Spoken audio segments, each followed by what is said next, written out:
Dear students, the APJ Kalam education centre में आपका स्वागत है। इससे पहले के वीडियो में हम लोगों ने जान लिया था एल्डिहाइड का आईयूपीसी एवं साधारण नाम।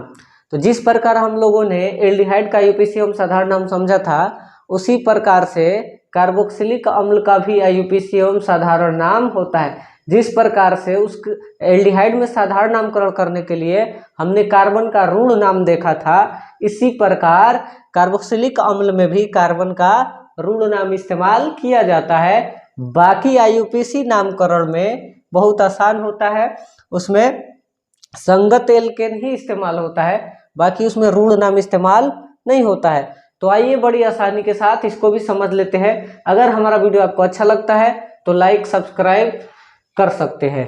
तो आइए जल्दी से समझिए कार्बोक्सिलिक अम्ल का साधारण एवं आईयूपीसी नाम। तो इसका क्रियाशील मूलक होता है COOH, यानी कार्बोक्सिलिक अम्ल का क्रियाशील मूलक COOH। इसको इस रूप में COOH में ऐसे भी लिखा जा सकता है अगर चाहेंगे तो इसका रूप ऐसे भी बदल सकते हैं। एक ऑक्सीजन को डबल बॉन्ड के साथ दिखा देंगे, बाकी एक को OH के साथ दिखा दिया जाता है। तो ये भी आपका क्या हो जाता है, मतलब कार्बोक्सिलिक अम्ल ही हो जाता है। इधर सिंगल बॉन्ड लगने का मतलब एल्किल समूह जुड़ा रहता है, तो इससे कोई फर्क नहीं। ऐसे आर भी लिख दे तो भी ठीक बात है, बिना आर के लिखे तो भी ठीक बात है। आर को आप समझते हैं, आर का मतलब होता है एल्किल समूह। एल्किल समूह को आर से सूचित किया जाता है। तो आइए बड़ी आसानी से इसको भी समझ लेते हैं। कार्बोक्सिलिक अम्ल का साधारण नामकरण करने के लिए कार्बन का ऋण नाम जैसे फॉर्म एसिड, प्रोपायन, ब्यूटर, वेलर, कैप्रो में इक अम्ल यानी आईसी एसिड जोड़ दिया जाता है तो वो आपका साधारण नाम हो जाता है। अब आईयूपीसी नाम देख लीजिए।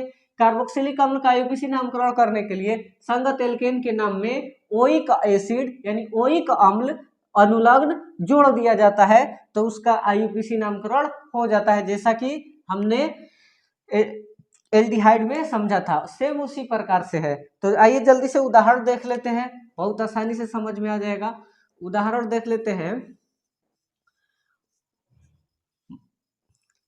एक उदाहरण मैं आप लोगों के लिए रख रहा हूँ HCOOH, क्योंकि अब ध्यान दीजिए एल्डिहाइड में भी कार्बन था तो इसलिए इसमें इससे पहले एक हाइड्रोजन रखा गया था, इसमें कार्बन नहीं लगाया गया था। एक कार्बन भी होता है तो ये खुद क्रियाशील मूलक में कार्बन है तो उसको ले लेते हैं। मान लीजिए कार्बन है तो एक हाइड्रोजन इससे पहले जोड़ लिया जाता है। तो अब इसको अगर संरचना के रूप में लिखना हो तो इसका संरचना ऐसे लिखा जा सकता है। हाइड्रोजन कार्बन के साथ सिंगल बॉन्ड के साथ जुड़ा रहेगा, एक ऑक्सीजन को डबल बॉन्ड के साथ दिखा देंगे और OH को सिंगल बॉन्ड के साथ दिखा देंगे। तो ये आपका क्या हो जाता है, संरचना सूत्र। अब इसका नाम क्या होगा, तो पहले साधारण नाम देख लेते हैं। यहाँ पर मैंने बता दिया है एल्डिहाइड में भी और इसमें भी जान लीजिए कि एक कार्बन रहेगा तो फॉर्म लिखना है, दो कार्बन रहेगा तो एसिड लिखना है, तीन कार्बन रहेगा तो प्रोपायन लिखना है, चार कार्बन रहेगा तो ब्यूटर लिखना है, पांच कार्बन रहेगा तो वेलर लिखना है और छह कार्बन रहेगा तो कैप्रो लिखना है। तो आइए इसका साधारण नाम देखते हैं। एक कार्बन मौजूद है तो एक कार्बन के लिए फॉर्म लिखेंगे ना, बहुत बढ़िया फॉर्म हो गया। अब यहाँ पर एक एसिड जोड़ देंगे तो इसमें आईसी जोड़ देंगे तो क्या हो जाएगा फॉर्मिक, इसमें क्या जोड़ देना है एसिड। अगर हिंदी में लिखेंगे तो फॉर्मिक ये वाला तो सेम टू सेम रहेगा, लेकिन एसिड के जगह पर क्या हो जाएगा अम्ल, यहाँ पर लिख दिया गया इक अम्ल। इक अम्ल तो फॉर्म इक जोड़ देंगे तो फॉर्मिक एसिड, इसको हिंदी में फॉर्मिक अम्ल कहा जाता है। और इसलिए ये इससे पहले मैंने एल्डिहाइड में चर्चा किया था कि इसका ऋण नाम इसलिए इस्तेमाल होता है क्योंकि इसके प्राप्ति के आधार पर, यानी ये जो अम्ल है फॉर्मिक अम्ल, प्राप्ति के आधार पर इसका साधारण नामकरण किया जाता है। अब प्राप्ति क्या है कि इसको लाल चींटी से प्राप्त किया जाता है और लाल चींटी में आप जानते हैं फॉर्मिक अम्ल पाया जाता है, तो इसलिए इसका रासायनिक सूत्र होता है COOH। अब बताइए COOH है तो ये कार्बोक्सिलिक अम्ल का क्रियाशील मूलक है, इससे एक हाइड्रोजन, तो यही सूत्र ये फॉर्मिक अम्ल का सूत्र हो जाता है और इसका साधारण नाम लाल चींटी में अम्ल जो पाया जाता है फॉर्मिक अम्ल, उसी के आधार पर किया जाता है, यानी प्राप्ति के नाम के आधार पर इसका नामकरण किया गया है। तो इस वजह से इसमें थोड़ा सा चेंजिंग है, तो बहुत भारी बात नहीं है, आप आसानी से भी ऐसे भी समझ सकते हैं। तो फॉर्मिक एसिड हो गया। अब इसका आईयूपीसी नामकरण देख लेते हैं, बस सिंपल बात है, संगत एल्केन के नाम में। तो एक कार्बन है, एक कार्बन का एक कार्बन का संगत एल्केन के नाम में क्या हो जाएगा, एक कार्बन के लिए मेथ है, एल्केन में क्या होता है, मेथेन होता है। अब इसमें क्या जोड़ना है, ओइक एसिड जोड़ना है, तो यहाँ से ई हट जाएगा, ओ जुटेगा तो ई हट जाएगा, तो ओइक, अब इसमें जोड़ देंगे एसिड, तो इसका नाम हो जाएगा methanoic acid. Methanoic acid, methanoic acid ये आपका IUPAC हो गया, और ये फॉर्मिक एसिड आपका साधारण हो गया, IUPAC। इसी तरीके से आप दूसरा उदाहरण समझ सकते हैं।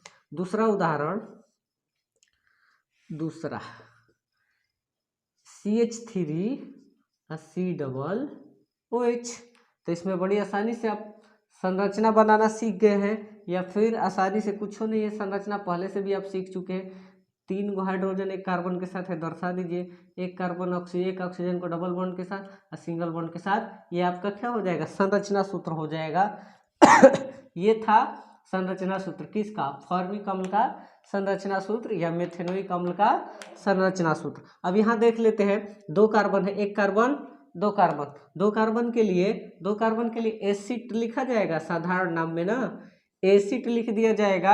अब इसमें जोड़ना क्या है, इक, तो एसिटिक, इसका नाम हो जाएगा एसिटिक। यही आप लोगों को समझ में नहीं आता है ज़्यादातर कि आखिर इसको एसिटिक क्यों कहा जाता है। ऐसे तो CH3 जुड़ा है या फिर 2 कार्बन है, या CH3 के हिसाब से मेथिल या एथिल होना चाहिए, एसिटिक क्यों होता है। तो बड़ी आसान भाषा में अब आपको ये कभी दिक्कत नहीं आएगा कि आखिर एसिटिक कैसे बन जाता है, फॉर्मिक कैसे बन जाता है। बाकी सब में बाकी इससे पहले के IUPAC एवं साधारण नाम में आपने एल्किल समूह में उसका नाम रखा था, लेकिन अब इसका ऋण नाम चेंज हो जाता है। तो आप इसको 6 कार्बन तक का ऋण नाम मैंने लिख दिया है, आप इसको याद रखेंगे, और कार्बोक्सिलिक अम्ल के साधारण नामकरण में इसका इस्तेमाल करेंगे, और एल्डिहाइड के साधारण नाम में आप इसका इस्तेमाल करेंगे, 2 नामों में। बाकी दूसरे नामों में तो आप समझ ही रहे हैं, आप पढ़ लिए हैं, मैंने बता दिया है। अगर आपने नहीं देखा है तो टोटल वीडियो प्ले लिस्ट में जाकर बारी बारी से देख ले, बिल्कुल आसान हो जाएगा, बिल्कुल सहज भाषा में बताया जा रहा है। इससे आसान आप लोगों के लिए कुछ नहीं हो सकता है। तो 2 कार्बन के लिए एसिटिक हो गया, एसिटिक, इसमें क्या लगा देना है, एसिड, एसिटिक एसिड, तो ये क्या हो गया, एसिटिक एसिड यानी एसिटिक अम्ल। इसको हिंदी में लिखना हो तो एसिटिक अम्ल लिख देंगे, एसिटिक अम्ल। ये आपका क्या हो गया, साधारण नाम। अब इसके बाद देखते हैं इसका IUPAC नाम क्या हो जाएगा। IUPAC नाम में क्या है, 2 कार्बन है, तो 2 कार्बन के लिए क्या लिखा जाता है, 2 कार्बन के लिए एथेन होता है, एथेन एल्केन रूप में एथेन, ई मत लगाइए, इसमें OIC जोड़ दीजिए, एथेनोइक, यहाँ पर क्या हो जाएगा, एसिड हो जाएगा, एथेनोइक एसिड।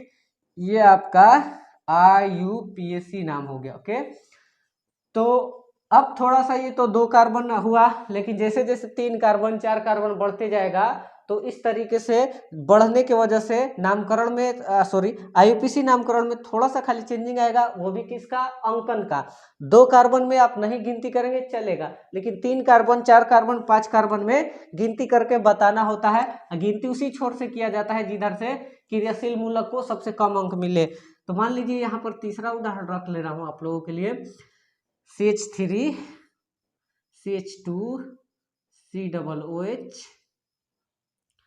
CH3 सब मैंने रख लिया।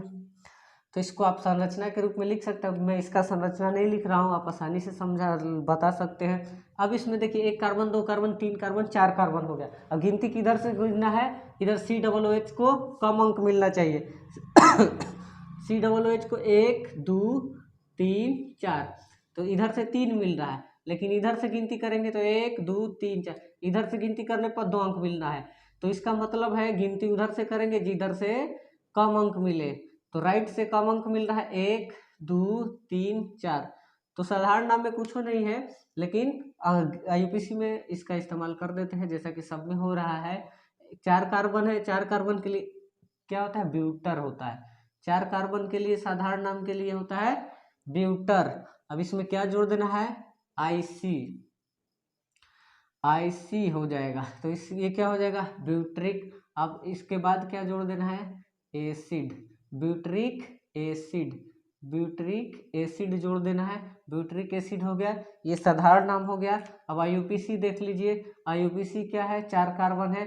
4 कार्बन का एल्केन में क्या होता है, ब्यूटेन होता है। ई नहीं लिख करके ओइक एसिड जोड़ देना है, बड़ी आसान है, ओइक एसिड जोड़ देना है। तो ब्यूटेनोइक एसिड हो गया, लेकिन लंबी श्रृंखला हो रहा है तो इस दो को दिखाना पड़ेगा, ये बताना पड़ेगा 2 ब्यूटेनोइक एसिड, 2 ब्यूटेनोइक एसिड। तो मुझे उम्मीद है कि आप इसको भी समझ गए होंगे। आप इसके बाद जो बनने वाला कार्बनिक यौगिक मतलब कार्बोक्सिलिक अम्ल में यौगिक है तो आप खुद से बना सकते हैं, और यहाँ से दोनों बात बता सकते हैं, साधारण नाम आईयूपीसी नाम, साधारण नाम आईयूपीसी नाम। तो आपसे कुछ पूछ देगा, अगर आपसे एग्जाम में ऐसे ही दे देगा कि 2 ब्यूटेनोइक अम्ल एसिड का, 2 ब्यूटेनिक एसिड का संरचना सूत्र बनाए, तो आप, हमें उम्मीद है कि बना सकते हैं। बस आपको देखना है ब्यूटेन, ब्यूटेन 4 कार्बन है तो एक कार्बन उस कार्बोक्सिलिक अम्ल का यानी क्रियाशील मूलक का हिस्सा हो जाएगा। तो 2 नंबर पर क्या आना चाहिए, ओइक आना चाहिए। तो इधर से अगर ध्यान दे रहे हैं तो एक के बाद दूसरा नंबर पे COOH रख दीजिए, और उसके बाद CH2 और CH3, ऐसे भी तो रखा जा सकता है। तो 1 2 3 4, 4 कार्बन के लिए ब्यूट हो गया, और 2 नंबर पे COOH बैठा है, तो क्या हो गया, ब्यूटेनोइक एसिड, ब्यूटेनोइक एसिड हो गया। 2 नंबर पर बैठा है तो ट्यूब्यूटेनिक। बताइए, आसानी से अगर इससे नाम से संरचना सूत्र लिखने के लिए आएगा तो आप आसानी से लिख सकते हैं। तो ये संरचना सूत्र नहीं है, बल्कि कार्बन और हाइड्रोजन और ऑक्सीजन की पूरी व्यवस्था को दर्शाएंगे तो संरचना सूत्र हो जाएगा। तो मैंने आप लोगों को बताया कि पहले संघनित सूत्र के रूप में तो लिखना आसान हो गया। तो संरचना सूत्र, कार्बन के साथ 3 हाइड्रोजन है, तीनों हाइड्रोजन को कार्बन के सिंगल बॉन्ड के साथ दर्शा दीजिए। कार्बन COOH है, एक का ऑक्सीजन को डबल बॉन्ड के साथ दर्शा दीजिए, और OH को सिंगल बॉन्ड के साथ दर्शा दीजिए। अब कार्बन के पास 2 हाइड्रोजन है, ऊपर नीचे सिंगल बॉन्ड के साथ रहेगा, जाहिर सी बात है, कार्बन और हाइड्रोजन के बीच सिंगल बॉन्ड ही होता है। तो ये आपका क्या हो जाएगा, संरचना सूत्र आ जाएगा। तो बहुत बहुत धन्यवाद, आज के लिए इतना ही।